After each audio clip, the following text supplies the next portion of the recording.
Every dream starts with a moment of doubt, that quiet voice that asks, can I really do this? We talk so much about success, but rarely talk about that fear, that uncertainty, and the struggle that come before it. The long nights, the homesickness, the time you question if the journey is even worth it.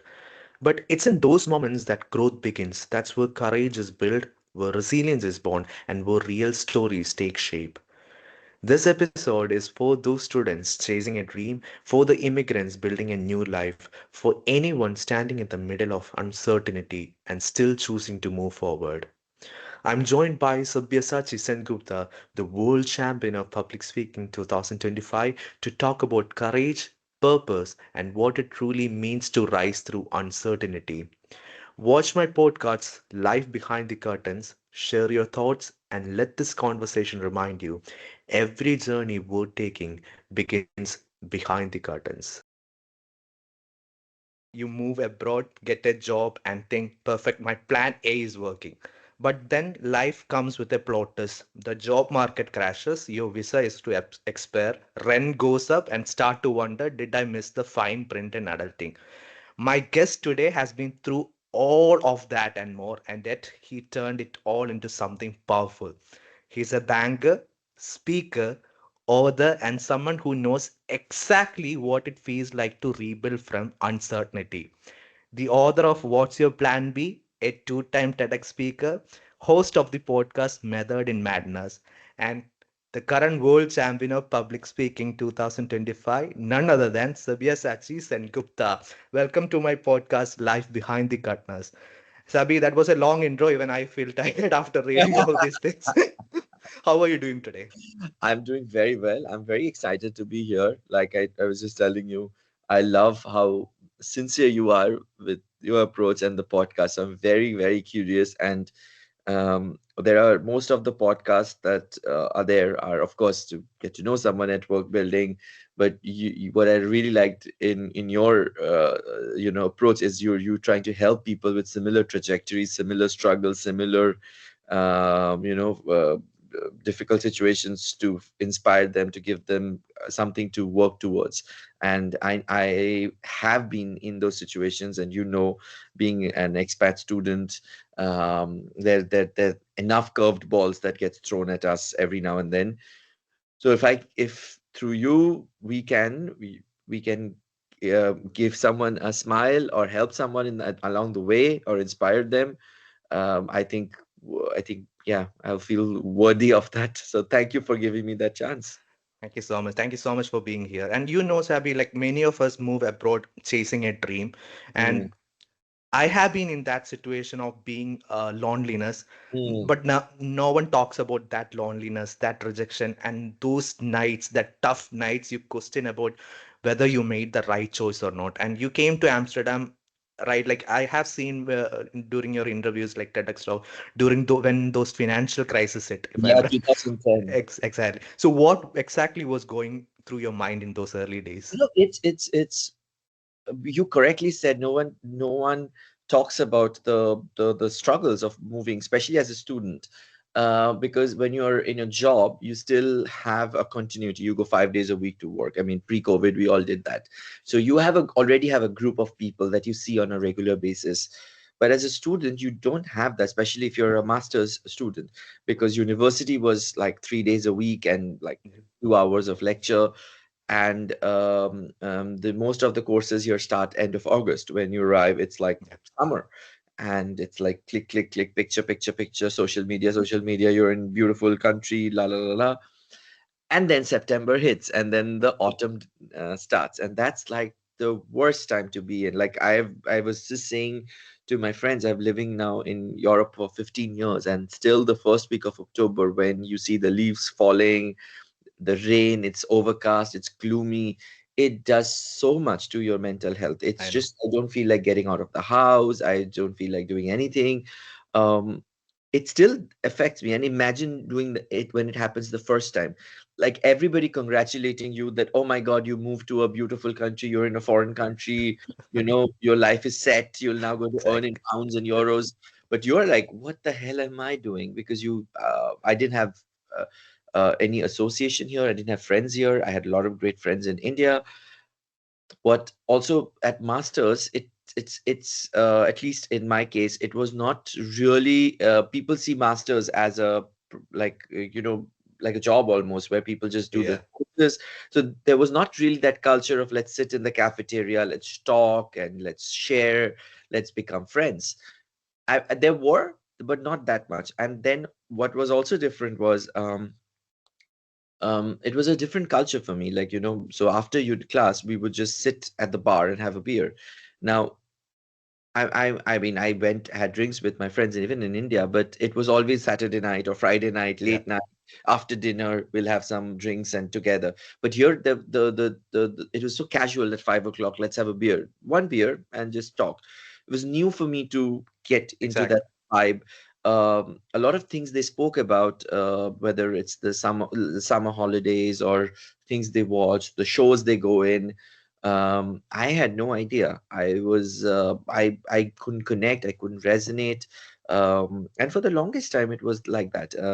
I always say this. I remember once I was out with my colleagues for a dinner, and all they spoke about was Game of Thrones. Well, because there was one season was just coming out. It was like season 6, 7 or something. Was They were talking about some Game of Thrones twist, and people got so passionately involved and dragged in the Yeah, conversation, and I had no idea what Game of Thrones is. So I remember going home, shutting myself every day after work, before work, watching each and every episode, so I can participate and contribute to the conversations in going exactly. forward. Got it.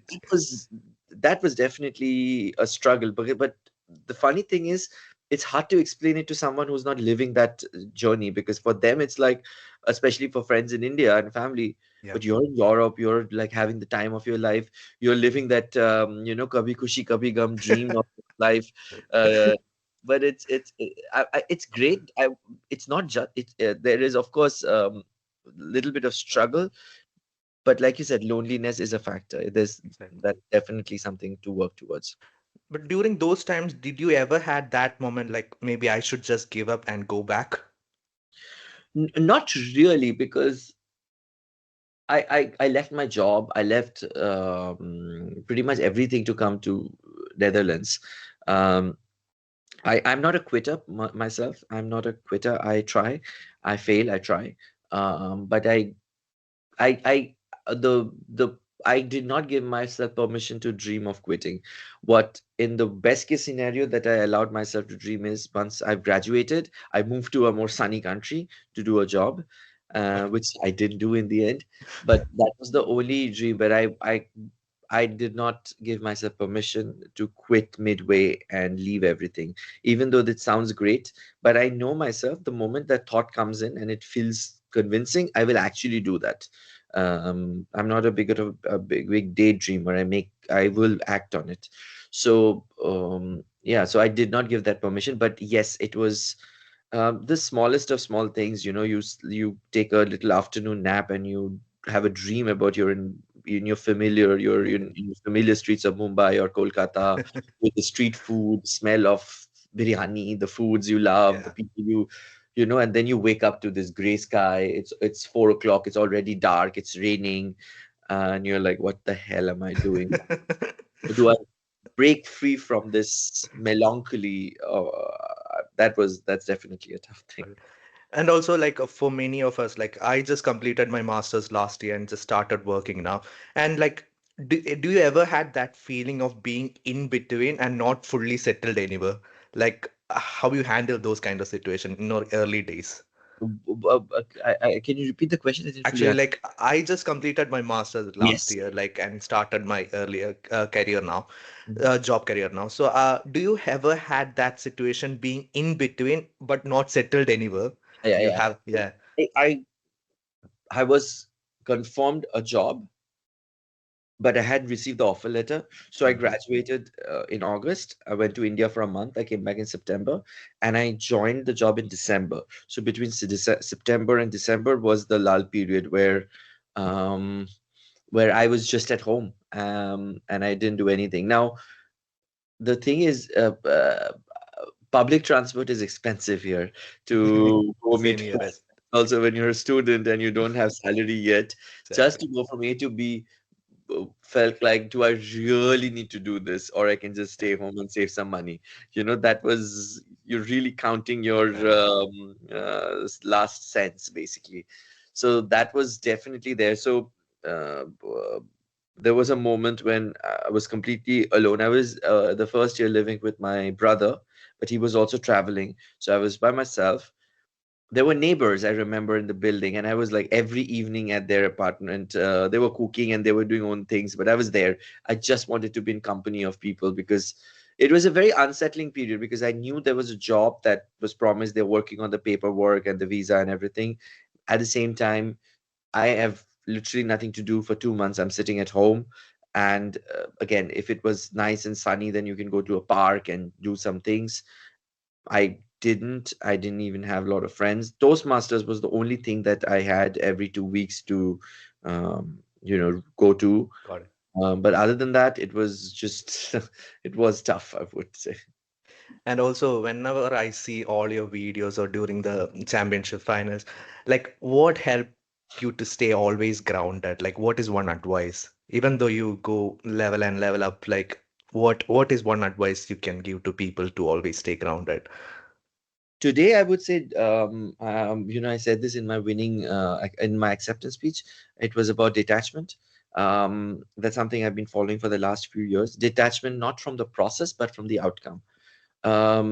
So I have been asked this question even yesterday, that you went for a humorous speech. Weren't you worried that the message might not stick and the humor might overpower it? Definitely. Yes, there was those thoughts, and I was cautious about it. Like now, everything I say looks like, yes, you were right because I have the trophy. But if I didn't, it would have sounded wrong. So, irrespective of that, I was confident in what I did, and I wouldn't change it even if I didn't win it, because I worked hard to make that 7 minutes powerful, And and that's all in my hand. And I detached from winning, losing, who can do what is in the judges might think. Being cautious and being only thinking about the judges ballot form and everything is different. That's when I think your performance goes down. So I think detachment from the outcome, and I think you can clearly detach from an outcome when you have done everything in your power and capacity, understood. which I did. Maybe I could have done more, I don't know, but I did. And I think that is enough to do what is in your power of influence, and that's one thing that helps me. Got it. And now talking about your book, I honestly I haven't done that, but I have to read your book. Yesterday I was going through the Amazon part, and I was was having a quick read on your job description, and in that you have mentioned a powerful question like, if you lost your job today, are you prepared? Yeah. And my question is like, what made you write this? Was there a specific moment that made you realize the importance of Plan B? There were several moments actually. So my first job was in Lehman Brothers in India, and in 2007. So I remember joining this very Wolf of Wall Street culture. Although we were a back office, but still, everybody was like go-getter. There was these rosy dreams being sold. Like if you work hard, the sky's the limit, and those were all these motivational blah blahs that get thrown at graduates. Um, and within a year, I saw the company going bust. And then I wrote in my book as well. People with big egos, big bonuses, big talks. Suddenly, I saw them teary. They had no idea how to pay the next mortgage, basically. Um, Also, years later, when I worked for another bank called Credit Suisse, I remember we were in Singapore and we were migrating a process from Singapore to India. Uh, we faced a lot of hostility. People were angry. They were shouting at us, "You're taking our jobs away." Yeah, it was not my decision, but it was. But I do understand that emotion, because we created this process. You're taking it away from us. I understand that emotion, basically. Um, and then, like, while being in the Netherlands, I myself had once the contract not being renewed, and then I was almost on the brink of going back to Got India it. because the visa was expiring.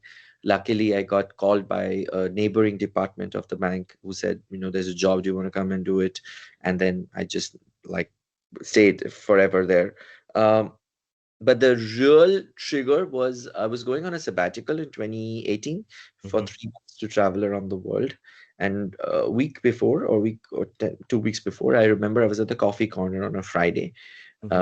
and I bump into this lady. She was like in her late 50s, and she told me like she was very sad at the coffee corner. And I went to her and I said, "Hey, are you okay?" She's like, "No, I'm not okay." And then we started talking, and she told me that she and her husband worked in the bank for 25 years. And last year he got fired because there was a reorganization. And now he's not old enough to get into pension, but not young enough to start something new. So he has been sitting for a year in his house trying to find something to, like trying to think, and he hasn't been successful. Um, Turns out this guy hasn't hadn't upgraded his resume for the longest time.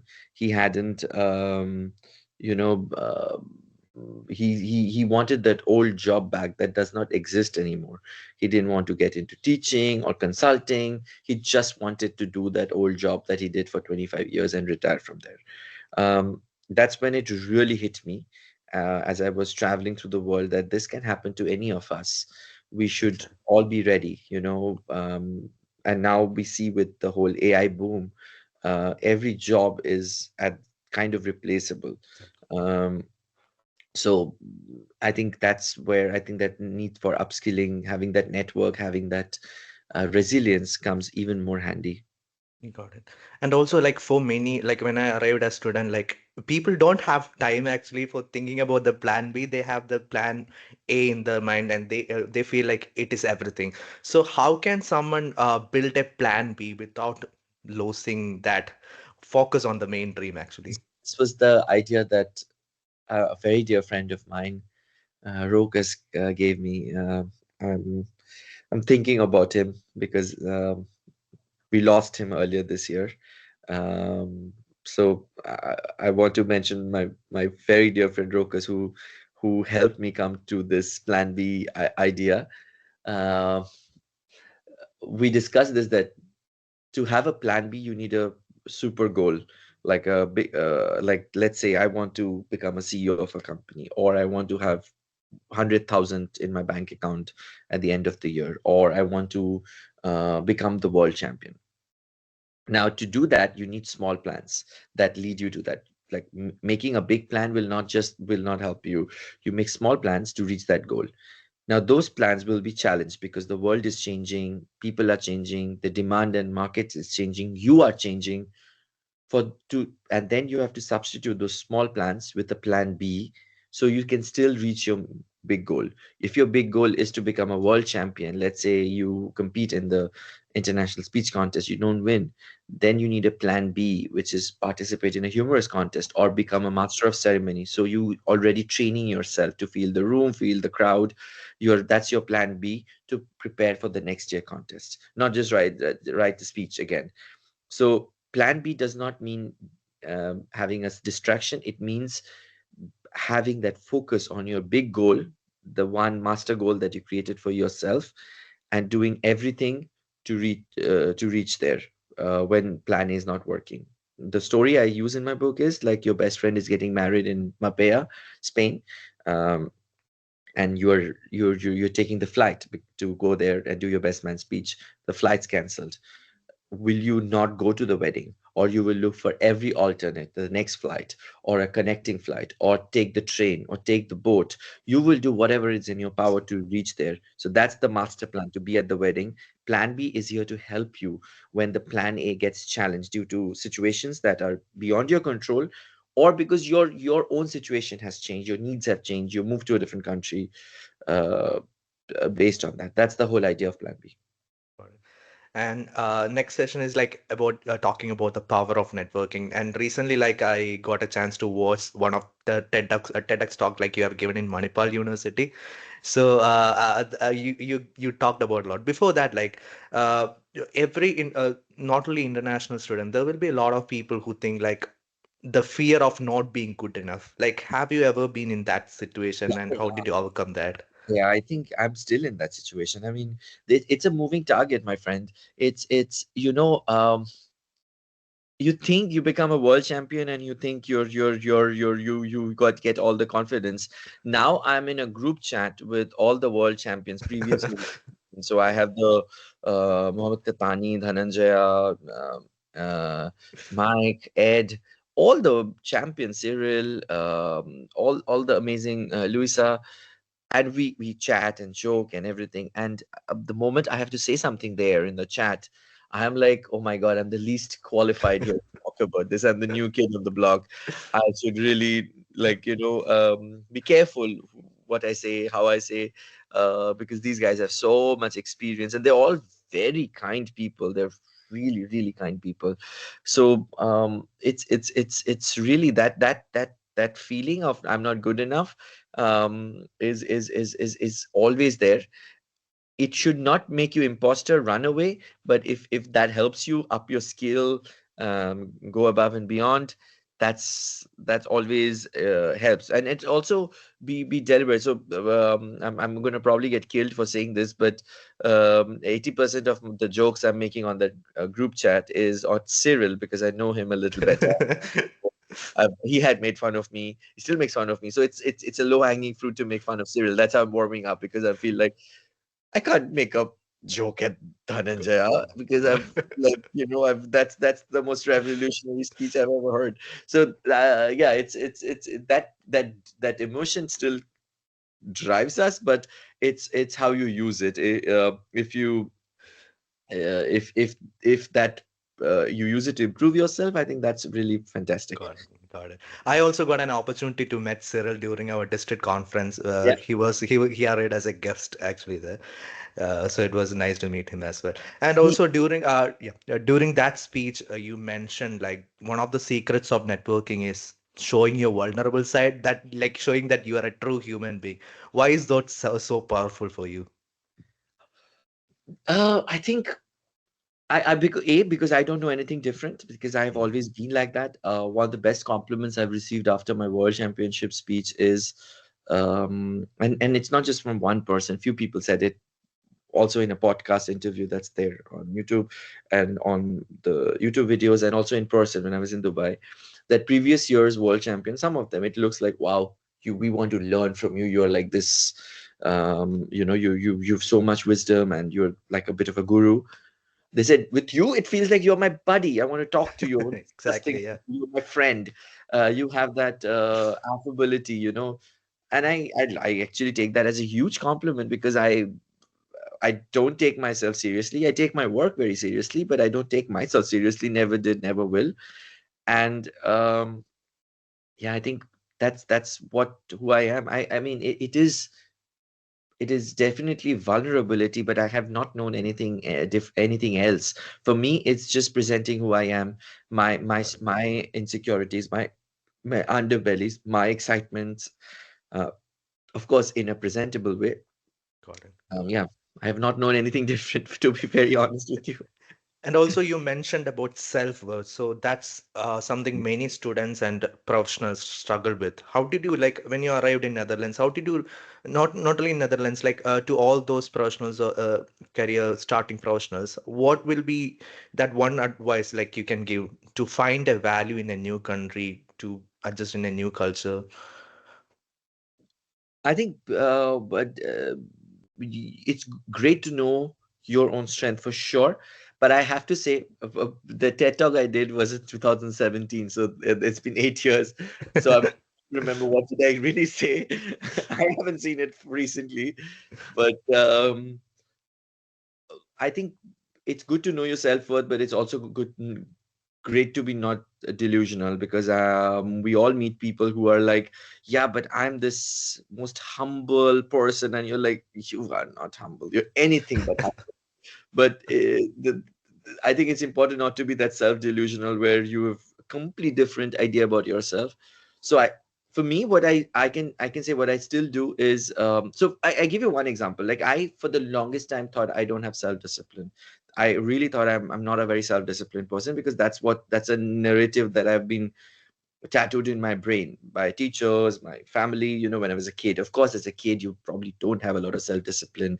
You're not a go-getter. Like some kids are, they take studies and everything. I Yeah. didn't do that. But since 2019, and I've been on the trajectory to write a book, set up my business, I have been very self-disciplined. I wake up on time. I'm watchful what I eat the night before, if I have a big thing to do, how I exercise, everything that contributes directly, indirectly to my work. And I only give myself today the liberty to say I am self-disciplined because because people around me, friends that I believe and I trust them, they say it. Well, we learned from you.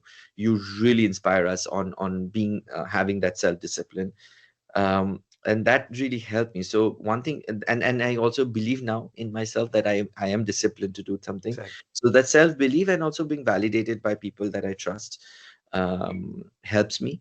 Not that I actively anymore seek for that validation, but when it comes, it also helps you to, not from everybody, but from those close. I think Darren Lacroix once gave a speech that have top five people in your life, their values, their ambition, their beliefs shape who you are.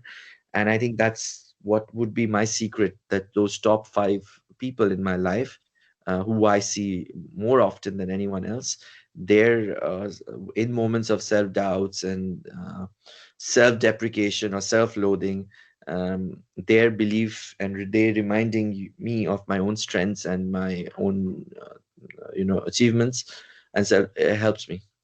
Got So it. find those five people in your life, I would say. Understood. Now let's talk about those days when nothing seems to work, the job is not making, the ideas won't coming, you start doubting yourself. Have you faced something called creative blockage or burnout? Yeah, yeah. Maybe not burnout, but blockage for sure. Like, when I was writing the book, one thing I did since 2019, every day till the book was sent out for printing, every day I would write something. Some days the ideas flew, like I was like, so I changed my own schedule because I could see after work I'm drained, I can't do anything. So morning was the only time when I can do it, and I didn't want to dramatically, from waking up, I used to wake up at 8:15, get ready in 15 minutes, leave for at 8:30 and reach office at 9. This was for the longest time I did it. Yeah. And then 2019 I started waking up at 7, which was very hard, then 6, and then the 6 became the common now time. So the night before I would do a little bit of preparation and read some things for the next morning to what to write. But uh, like, this is pre-chat GPT, so I had to write everything from scratch. Yeah. uh, uh, but the thing is, I think there were days when I would just sit on the laptop and not a single word will come. But I forced myself not to get up before 8:30. I was dressed to leave to work, and suddenly 8:25, I'm like, okay, I got few words to write. I wrote 20 words or 30 words, but I did not stop writing. If you completely rely on inspiration to perform, then inspiration is like taking a bath. It won't, it comes and goes. I think discipline triumphs inspiration. So my discipline is to do it. Doesn't matter what is happening outside or inside. You have to write words. Of course, 500 words was always my target every day. Some days I did more, some days I did less. But the important thing is I kept writing, and I would not stop. If I was only writing on the days I felt inspired, I think I wouldn't have finished the book even today. The same goes for writing a speech. Discipline triumphs inspiration. So, on days when you don't feel like doing it, on the days when you don't feel, inspired, you feel blue, all you want to do is sleep. It's important to stick to your rituals. Have those rituals for yourself that help you. So days like this Monday, when I woke up, I felt like I can't do anything. So for me, in those lull moments, I have the Wim Wolf on breathing exercise on YouTube. I do that. That really warms my body, and I get certain gush of energy to start working again. So have some rituals like that. That really helps. But if you just rely on inspiration for your work, that's really, really a terrible idea. And now you are a world champion, like, and also sometimes success creates its own pressure. Sometimes I feel like that to be always inspiring or motivated. So do you think that creates pressure for you? Like, As of now, no. Honestly speaking, as of now, I'm really loving it because it's also a community that is very supportive, that's very kind.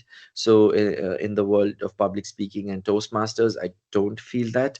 Um, I think uh, and like I said, I've already been a speaker for years. I've Yeah, already done a lot of work. So from I know people who like for podcasts and stuff, they would love to have the questions up front so they're prepared. I'm comfortable with impromptu. I mean, this is how am I a good Toastmasters if not ready for table topics? But I think of course there is a little pressure. I think the pressure is more to make the most out of the situation, to help as many people as I can, to also make a business out of it. That's definitely a pressure that I exactly. have. But other than that, I'm still the same person who makes silly jokes, who makes people laugh. Like I said, I don't take myself seriously, never did, never will. I take my work seriously, and that's always going to be my inner narrative. Got it. And also during your early days when you come as an immigrant or a student, even though myself, like we try to constantly prove ourselves, right? Like you can't, sometimes you feel like, okay, you can't fail, you can't afford to fail. But sometimes you feel like, okay, you just need a post. So sometimes when you take a post, you feel like, okay, you are not productive enough. So how do you allow yourself to post without feeling that guilty?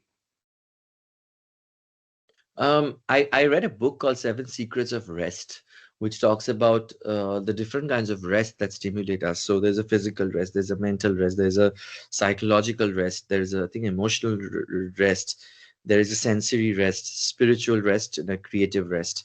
Um, Maybe the emotional and this I'm mixing one of them. um, so when I pause, for me, it's important to do one of them. So physical rest is, of course, taking a nap and everything. Mental rest is, of course, or not stop overthinking. And one that I mostly indulge is either spiritual rest or sensory rest. That means I'm not going to use my eyes and ears too much, just that I use every day. So not on my mobile phone. So what I'm either going to watch a new movie, but I'm going to make it a cinematic experience with the popcorn, turn off the lights, and watch it like I'm watching a movie with full attention. Or I love cooking. I'll cook. I'll make the spices from scratch. That's for me to consciously remind myself I'm taking a pause for a purpose, to Exactly. rejuvenate, to give myself that rest, and not because I'm feeling lazy. So pause with a purpose is great. Pause just because it's you're feeling lazy is not good. Of course, we all need that every now and then, but then allow yourself, okay, I'm feeling lazy, so I'm going to lie down and take a 15 minutes nap. So when I wake up, I'll get this done.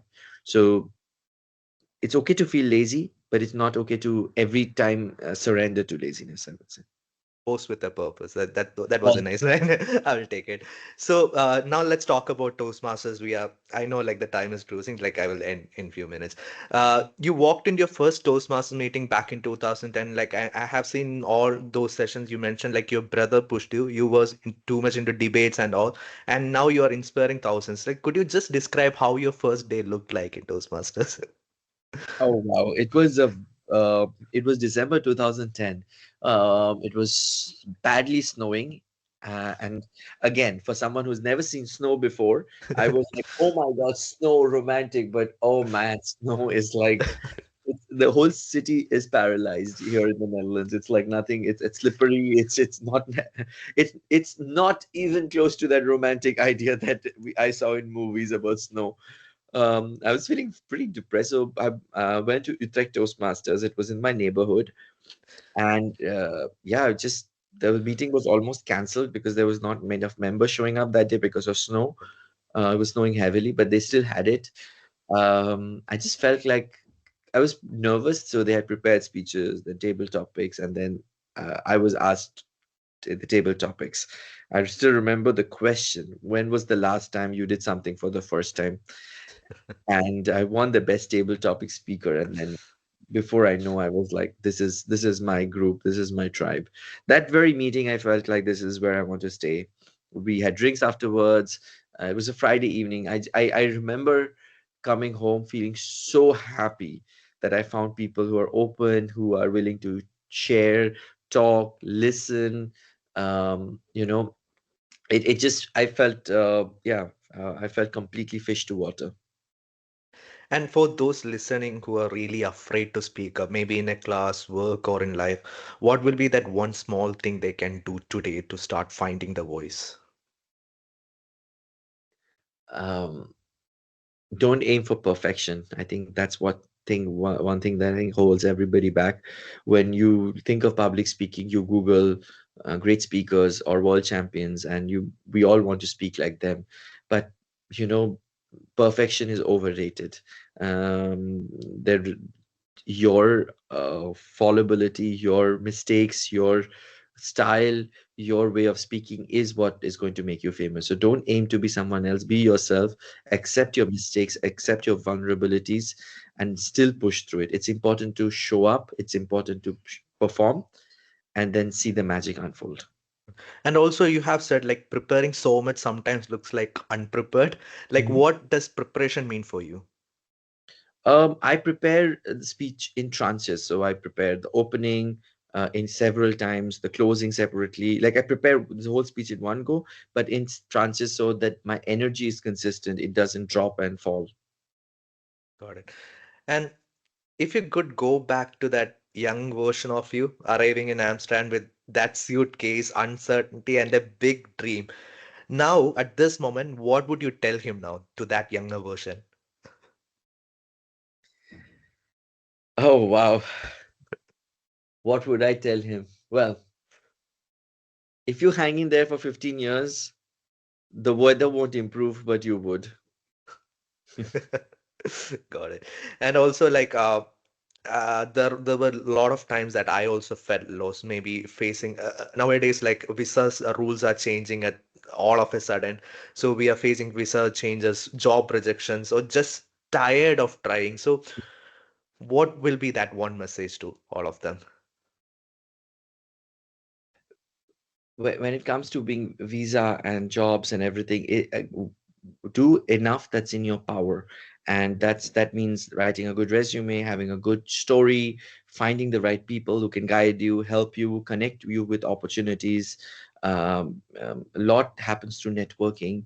So genuinely, and networking doesn't mean meet someone and they're going to give you a job. No, just invest time in knowing the person, having a mentor, asking advice, being curious about their work.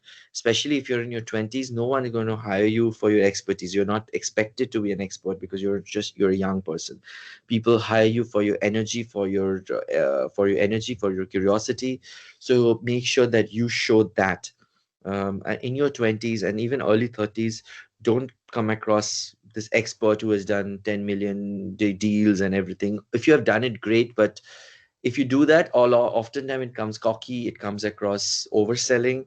So show curiosity, be good listener, connect with people on a more human basis and not just looking for an immediate opportunity. And show your energy and curiosity. I mean, that's how the cookie crumbles. Right, exactly, I take that. And finally, one last question. After everything you have achieved, like my podcast title said, Life Behind the Curtains, what does life behind the curtains or life behind the stage mean to you personally? It means a lot of preparation, lot of practice, and also detachment from the outcome. Got it. Thank you so much. I can literally talk a lot, but the time is already up. And thank you so much, Sappy, for sharing not only your journey but honesty. And thank you so much for giving me an opportunity. It really motivates me, and also I'm pretty sure that when I upload this video, that going to inspire a lot of people, especially students and that professionals. So what I'm taking today is that maybe like in my lot of Toastmaster speeches, I have used this. Success is not about avoiding that storm, it's about learning how to dance in the rain. And for everyone listening, maybe like as Sabi said, maybe your plan A didn't work out, but remember, plan B might take you somewhere even better, as Sabi said. Thank you for Absolutely. being with us on Life Behind the Thank you Curtains. so much. Thank you so much.